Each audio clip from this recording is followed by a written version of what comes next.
So one of the things we did in the past year that we're really proud of and we felt was a real success in terms of DEIA activities was our World Arts Day. Took place in mid-April, and it was a day where we invited the community into our education center. And our focus was really on highlighting and giving opportunities for families, students, people of all ages to participate in arts activities from around the world. So we gave background in terms of, where the history of clay started or where hip hop started, and had instructors and hands-on activities where visitors could go around the building and experience those different art forms through a variety of hands-on projects. And what we found was both from, I think, the content that we provided and the marketing, targeted marketing that we tried to do to different audiences and new audiences, is that we brought far more people to Chesapeake Arts Center. And we really found that the audience that came was diverse. All kinds of different backgrounds, ages, racial and ethnic backgrounds, families and audiences we hadn't seen before. So I think World Arts Day was a great example of really putting together all of the different pieces that we've learned through our DEIA seminars over the last year.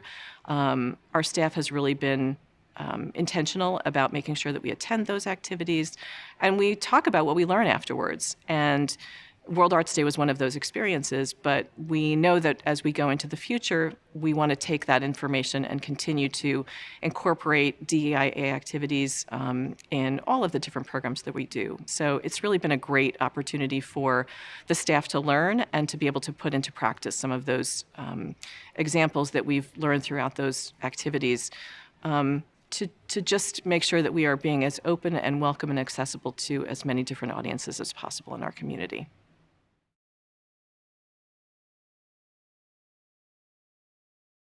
All right, so we're going to talk about marketing to a diverse audience, and our very exciting speaker coming to the stage is Ruby Lopez Harper. And let me just do a quick intro, and as I said, just go ahead and use the QR code.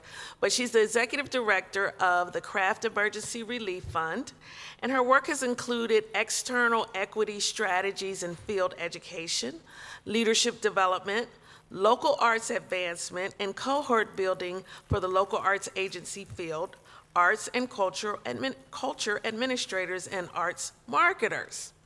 She currently works on projects with the Association of Tribal Archives, Libraries, and Museums, and has consulted with numerous local, state, regional, and national organizations on grant making, equitable practice, and capacity building initiatives.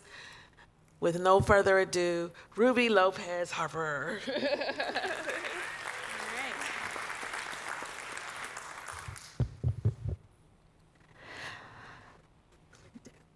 Click down, okay. Home stretch.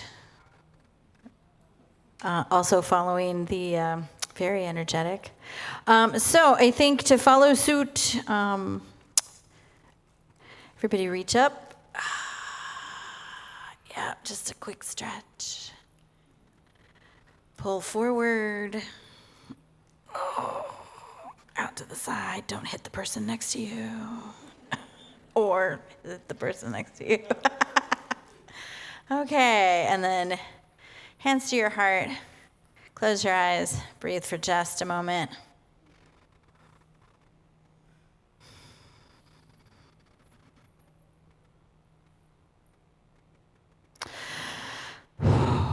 Okay, rich and full day so far. I'm going to start with, okay, so one, I have found that based on feedback, I apparently am really interesting when I don't look at my notes. Unfortunately, I tend to say a lot of things that require notes. So I'm going to try to do a little bit of a balance of reading from my notes and then saying things, and then reading from my notes and then saying things. Reading from my notes and then saying things. And then we had to, that didn't work out really well either. Who am I? Okay. Believe it or not, I need notes for this. Yo soy Ruby Lopez Harper. I'm third generation American con raíces en Michoacán, Mexico. I'm a brown skin, abled, cisgender female using the pronouns she, her, ella.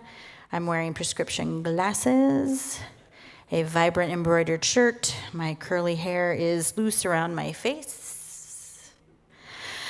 I am a mother, a wife, a daughter, an aunt, a dancer, a poet, a photographer, a social justice warrior, currently an executive director. I've been an arts advocate. I've been a coordinator, manager, director, senior director, vice president, kind of you name it, I've been around. And I say all of that because I think it's important to remember when you are thinking about inclusive marketing and inclusive messaging and just being inclusive in general, that we come more with just what you see on the surface, and we come with more than just what gets shared in our bios. I've traveled here from the unceded lands of the Nacotch Tank, now known as Silver Spring, Maryland. I honor and celebrate all the indigenous communities, their elders past and present, as well as future generations. I honor the generations of displaced and enslaved people that built and continue to build the country that we occupy today. Since our activities are being, oh no, they're not, let's see. Oh, this is an older. In preparing for today's presentation, I used equipment and high-speed internet not available in many indigenous communities. And I want to give credit to Adrienne Wong of Spiderweb Show in Ontario, Canada, who was the author of the viral virtual space acknowledgement, and to individuals in my life and circle who continue to inspire examination of practice, responsibility, and language. And there is a link, there's a great website if you want to learn more about the native land that you occupy. It's native-land.ca, native-land.ca. And it is such an honor to be with all of you today to talk about marketing to diverse audiences, review some content to ground us, share some ideas to spark exploration, investigation, and activation. And my goal today is to share some insights, invite you to explore your own connection to diversity and inclusion, and offer some ideas on moving your work forward. My goal today is to be firm but gentle, inviting but not accommodating. This work is work, and there is no space for being timid. And I also want to share before we get started, language is vital and so important as we navigate community. In that interest, I may use the term Latina to describe myself, and will use terms like people of the global majority and BIPOC to describe individuals who identify as Black, Indigenous, or people of color. I want to acknowledge that these terms do not fully encompass or represent the breadth and depth of ethnicity, racial identity, or indigeneity. These are the terms I use most commonly in my work, and I encourage you to learn and explore the terms that resonate with your community. During my time at Americans for the Arts, I led the team that assembled a fairly comprehensive terminology bank that might be helpful to you in your work, americansforthearts.org. And you're going to want to search Language Bank. All right, so we're going to start. We've got a couple of goals for our time together. We're going to do a little bit of interaction now. We're going to talk about representation. We're going to talk about inclusive language, and we're going to talk about accessible design. And we are running behind, so hopefully we'll have a little bit of time for questions, and then we will close. So first exercise, if everyone could either close or lower your eyes, whatever's most comfortable for you.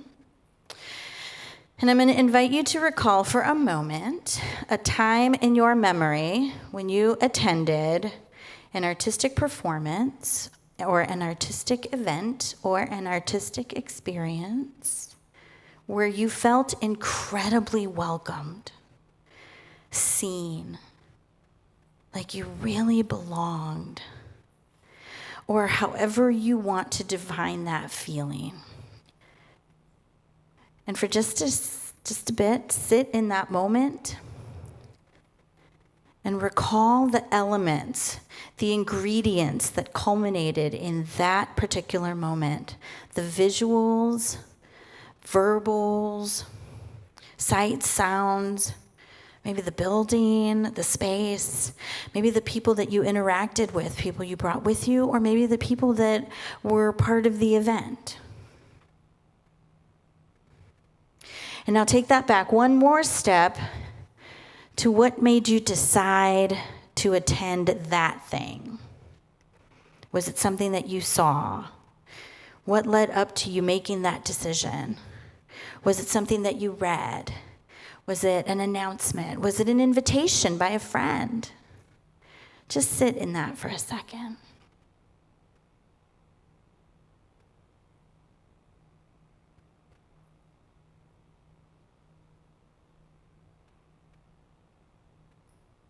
Okay. So, coming back out of that, anybody want to shout out words? No phrases, no explanations, no framing, no like added stuff. Just words. What did you feel? What resonated? What percolated? Was there anything that popped for you? Community? Say again? Interesting. Transportive. Transported. I was transported. Thank you. Nurturing. Eye contact. Enveloped. Storytelling. Welcoming. Celebratory. Yay. So inclusion happens in a variety of ways, but inclusion happens in a variety of ways, but most often results in a sense of belonging, feeling seen or heard, finding yourself in that moment. So I want to say thank you for taking that journey. I usually balance that one with a moment when you feel unwelcome, but today really focusing on the topic of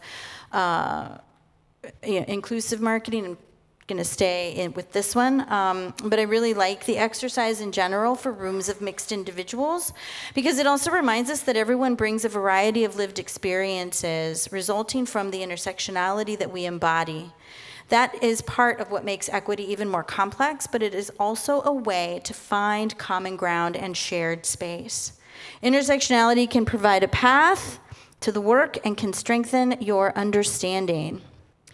Some folks think that diversity, equity, and inclusion and access are add-ons to the work your organization or your art form is doing. But the truth is that it is and should be DNA of your work. It should be foundational, your organization and your organizing of the work that you're doing. Okay. So representation is one way, but it is not the way. It's kind of the first stop on the journey. Studies show that diverse representation in marketing campaigns increases consumer engagement and brand loyalty. I'm kind of using these businessy words because the businessy words are really the foundation of marketing, and then we make adjustments as we move into arts and culture. But at its core, marketing is about sending out communication, messaging. Inclusive language has been shown to positively affect consumer perception and brand image. How the community, how audiences, how patrons, how donors view and interact and feel about your organization matters. And the way that you market informs and telegraphs to them what it is they want to understand about you or what you want them to understand about you. Accessible design enhances user experience and widens the reach of marketing campaigns, especially to people with disabilities, but it also breaks down access barriers for other demographic communities. So why does representation matter?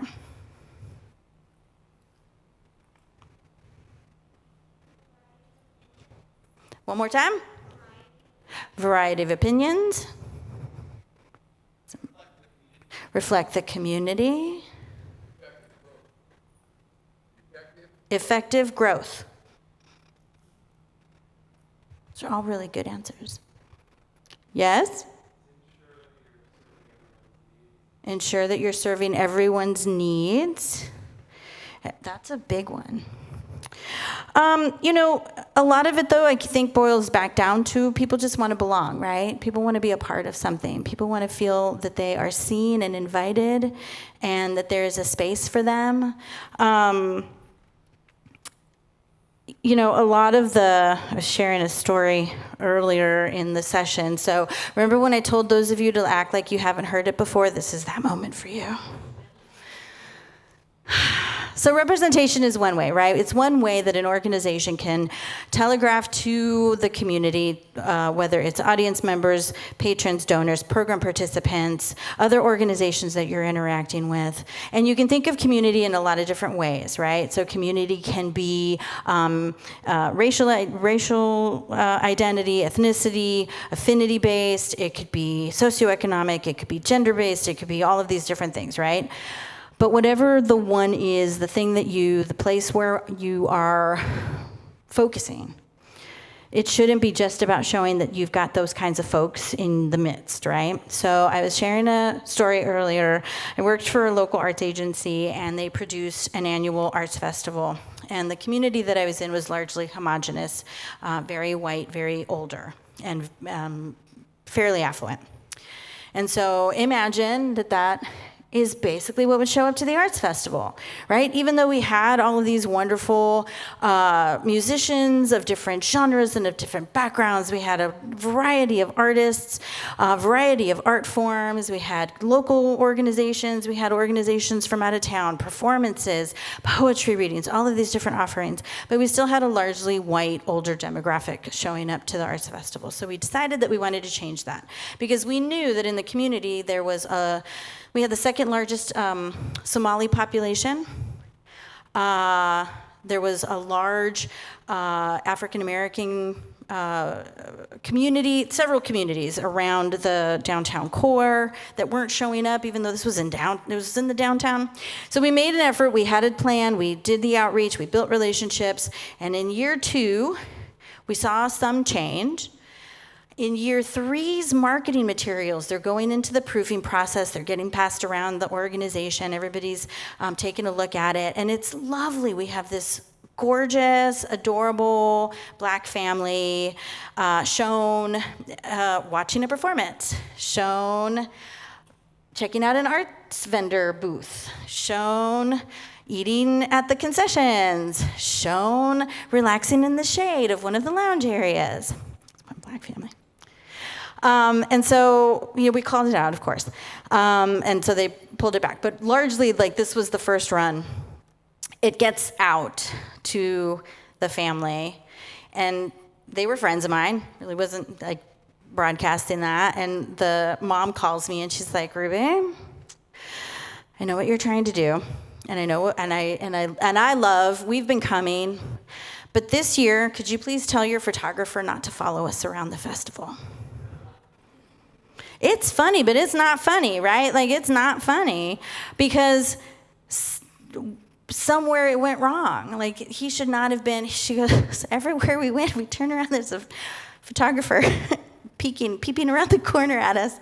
And I've heard that we're all over the marketing material. So if there's anything you can do about that, if you could just please, not us this year. Okay, yeah, of course.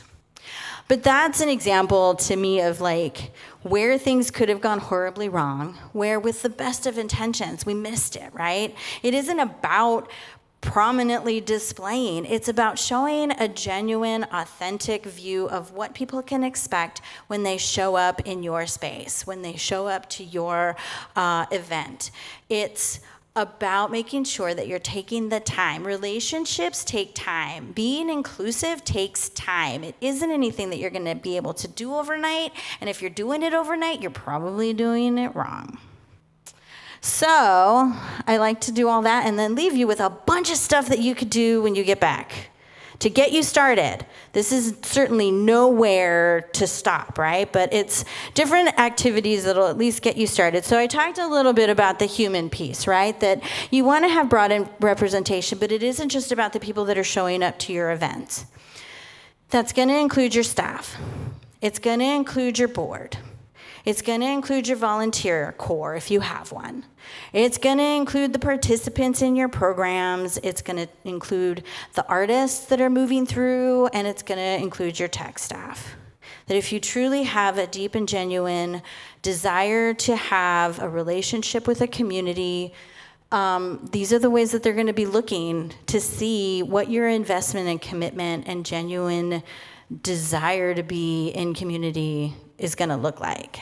And it's not easy. All of this stuff takes time. Staff turnover, board turnover, volunteer turnover, all of that takes time. But it takes intentionality on what you're going to do when the opportunity presents itself, and how are you actively recruiting and bringing folks in to participate with you. In terms of curatorial, think about the inclusion of artists from underrepresented groups. A lot of these terms are still, kind of, certain people don't like using them, but they're the words that I've got for today. So underrepresented groups, what does that mean? What does that mean for you as an organization? What does that mean for the community that you're in? What does it mean for the practice that you're in? What does it mean for your field of practice? There's a lot of places where you can look and say, we could do better here, we could do better here, so now we're going to be intentional about doing better here. And also, the local aspect of that as well. Thinking about partnerships. Are there other organizations in your community that you can be working with, not in the interest of exploiting what they do or giving you a pass into the community, but genuinely mutually beneficial? How are you supporting one another in an uplift? How are you sharing resources? How are you not replicating? How are you not taking up space that they already inhabit, but are offering resource in order to build up and offer more to the community? Representation consultation. So a lot of folks are establishing advisory committees or, folks that are available to offer insight. But I think as we heard earlier, no one wants to be the only one offering you all of the knowledge. So it is about building those genuine relationships and then listening to the communities that you're interacting with. I mentioned earlier in the inclusive message, writing an inclusive message workshop, that having a sensitivity reader, looking at your materials and making sure that you're compensating that person for the labor that they're giving you. Kind of similar to the ask before you ask. This would be somebody that you trust, that will tell you the truth, that you have asked and have gained that permission to engage with them that way. And then make sure you're paying them for the time that they're spending with you. And then also, please don't expect them to fix it for you, but trust that they're advising you on the things that you need to do some work on. And then influence. By actively promoting representation in your artistic endeavors, you do contribute to a more inclusive cultural landscape, right? So you're building on what's available, you're expanding what people are experiencing, and it generally drives a lot of new experiences for folks. Questions before I move on?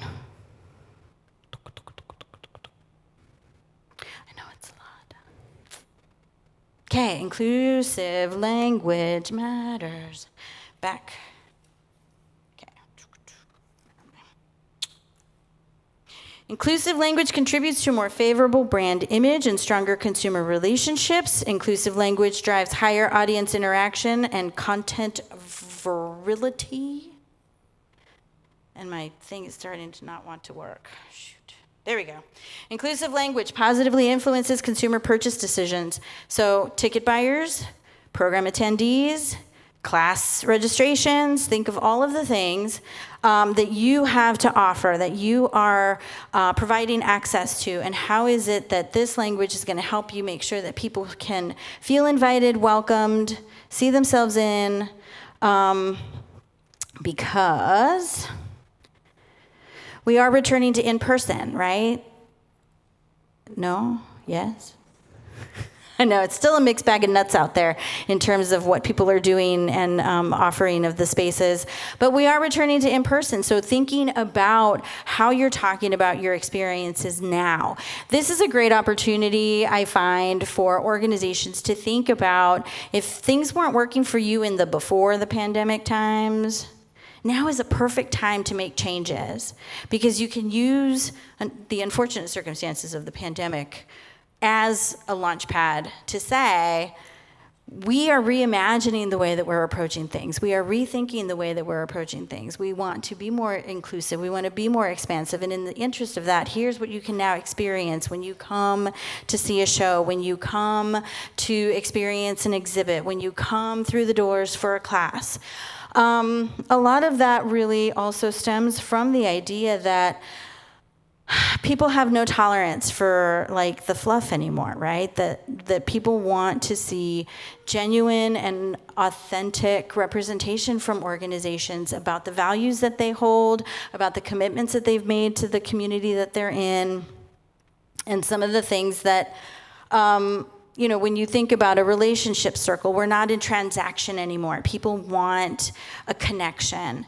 And if you're only thinking about how many tickets I can sell, eventually that's not going to serve you anymore. We're not in a place where we can't be thinking about the connections that we make to the community, how we service and interact, how we support, how we give, how we're viewed. All of that is going to matter in the next phases of everything that's coming down the pipe. So really thinking about the way, and I'm going to flip to the stuff.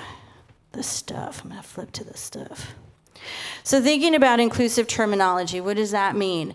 Look at your content. What outdated terms are you using? Yes, terms, and I've already touched on it a little bit even in this presentation, like there are terms that are going to be in flux and they're changing. They're changing because we are gaining understanding of what does diversity, equity, inclusion, and access mean within the context of our current climate. And all of that is going to change. And then there's nuances as you're interacting with specific communities that are also changing. So when you develop those relationships, you get a better understanding of how those terms are being used and when it's time to sunset and bring in new terms, but really thinking along the lines of gender neutral language. I tried to give an example earlier, and I've been working on this one for so long that I'm like, I don't really have one, but they is not a scary word. And avoid making assumptions, right? I think sometimes the gender bias in particular really leaks into our vocabulary, and we tend to talk about things from a very feminine perspective. Try to bring that down. Definitely when you're thinking about race or classism really shows up a lot of times in a lot of marketing messages. So just looking at the content that you're putting out, having another pair of eyes, having that sensitivity reader engaged. Highlighting diverse voices and perspectives. So one of the things that we talked about earlier, everybody knows that February is Black History Month. And everybody does a thing for Black History Month. But if you're really interested in developing deeper, broader, more meaningful relationships, you have to think about what your relationship with, for example, the Black community means outside of February. Right? Are you uplifting artists? Are you inviting Black leaders into conversation about program development? Are you utilizing their assets? Do they have a movement that they want you to participate in, that you could lend resource towards, that you could partner with? There's lots of different ways that you can do that. And then, are you highlighting the work that they're doing in your community? Are you highlighting the contributions that they've made to the art form that you're a part of? How else are you uplifting and celebrating? And so those are some things to think about as well. Accessible language. So accessibility is it's a whole day to 3 days all by itself, but some really basic things to think about when it comes to colors for your content. Another example I shared earlier, our logo colors are red and yellow, which are basically like the worst accessible colors to use ever.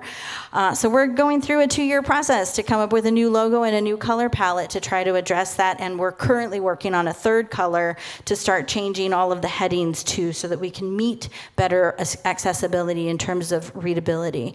But also it's about thinking about what the community needs from you, right? So we all started using ASL interpreters during the pandemic. On every webinar, there was an ASL person. To the point that friends and folks that I know in the deaf community were like, please stop. If you don't have a deaf person coming to your stuff, knock it off, because you are taking resource away from the people who actually need the resource in a different space. So stop the performance, right? Performative actions show up everywhere. So it isn't about having an ASL person all the time if you don't have people showing up that need it all the time. But it is about making it available. It is about knowing the community that you're supporting and making sure that all of those supports are in place, that they don't have to ask for them. And there's always going to be things that you're not going to think about. But take the time to educate yourself, take the time to be knowledgeable, and then name it. All of that stuff that I did in the beginning before I started was some of that level setting, right? So now you know when I say Latina, I'm not saying it to be offensive or exclusive or to not name other people. It's just the word that I use. Your brown folks in your community might use different words. Your brown folks might not be Mexican. They're going to have a lot of different words. But it's about knowing and it's about naming. Diverse contributors. Kind of also bops back up to diverse perspectives, but just making sure that you're including where you are able, folks that are of the different backgrounds that you are trying to activate and engage with, or that are evident in the community that you're moving in. And then again, just looking at your marketing materials overall, make sure that you're creating a welcoming environment. I shared this example earlier, so I'm going to share it again. So some of y'all who heard these stories earlier, just don't look surprised. The state of Ohio did a study on all of the arts organizations that were providing some level of programming or support for caregivers and individuals who have autism. And they did a big summit to release the findings. They had a bunch of speakers came in.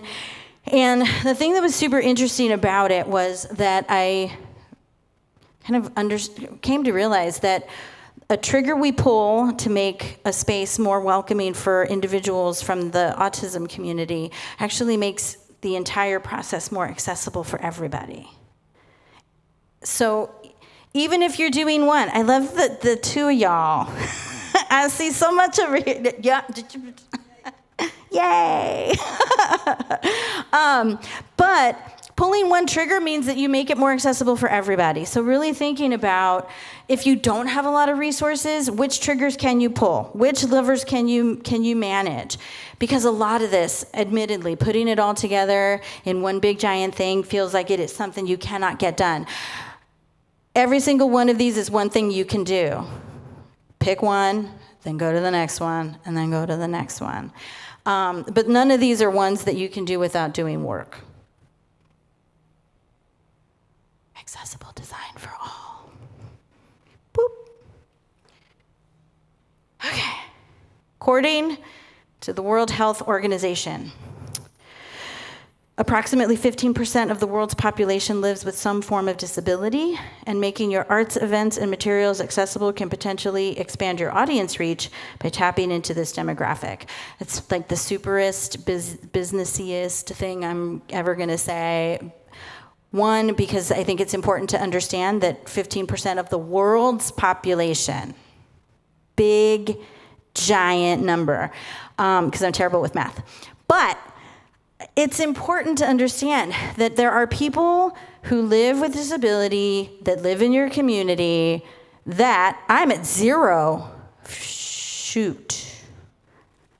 Poops. Okay, I'm going to do this. I'm going to take one more minute. I'm going to give you these. Ramps, seating, think about mobility challenges, do what you can to make that better in your venues. Look at your website and online content. That one's a biggie, but there are some simple stuff that you can do. Sign language interpreters where they're needed, large print format programs. Sensory considerations, there's lots of resources out there if you Google the Autism Society. Clear information, making sure that you are not using too much jargon, you're not using too complicated instructions. Make it easy. If the 8-year-old can navigate it, you're probably all right. And prioritize it. Creating an inclusive and welcoming environment is really important, especially if you're thinking about the sustainability of your organization. No questions. Hopefully, well, I'm just going to stay around. Hopefully, Representation is one way, not the way. Do better, do more. Inclusive language matters. Accessible design for all. Thank you so much.